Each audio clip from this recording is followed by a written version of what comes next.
சந்தோஷப்பட்டா மக்கள் சந்தோஷப்படுறாங்க, மக்கள் சந்தோஷப்பட்டா நான் சந்தோஷப்படுறேன். எனக்கு ஒண்ணுனா மக்களுக்கும், மக்களுக்கு ஒண்ணுனா எனக்கும். கண்ணு கலங்கும். எவ்வளவு அவதூறுகள். இந்த கரூர் விஷயத்தை பத்தி ஊருக்கே தெரியும். ஆனா போடு, விஜய் மேல பழிய போடு. என்னடா இவ்வளவு பெரிய ஒரு பழிய தூக்கி விஜய் மேல போட்டாலும் மக்கள் விஜய் கூடவே நிக்கிறாங்க. இது என்னடா அதிசயமா இருக்குது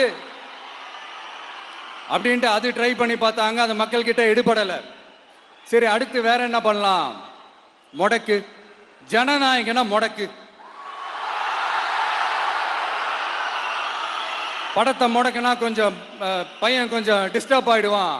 அதனால படத்தை முடக்கு. இது யாரு முடக்குனாங்கன்றது உங்களுக்கே தெரியும். அது நான் சொல்ல வேண்டிய அவசியம் உங்களுக்கு இல்லை.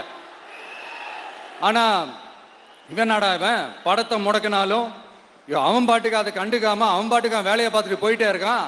அதுவும் எடுபடலை. சரி, அடுத்து வேற என்ன பண்ணலாம்? போடு, எஸ்ஓபின்னு ஒண்ணு போடு.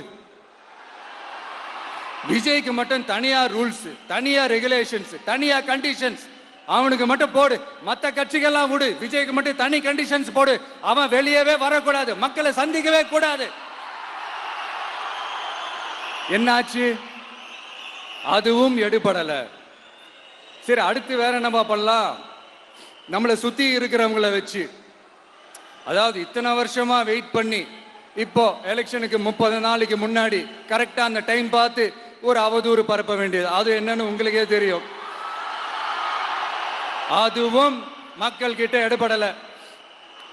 அது மாதிரி எத்தனை சோதனைகள், எத்தனை வேதனைகள் நீங்க கொடுத்தாலும் இந்த திமுக நாளையோ இல்ல இந்த பாஜக நாளையோ இல்ல இந்த மற்ற பலர் நாளையோ இல்ல எந்த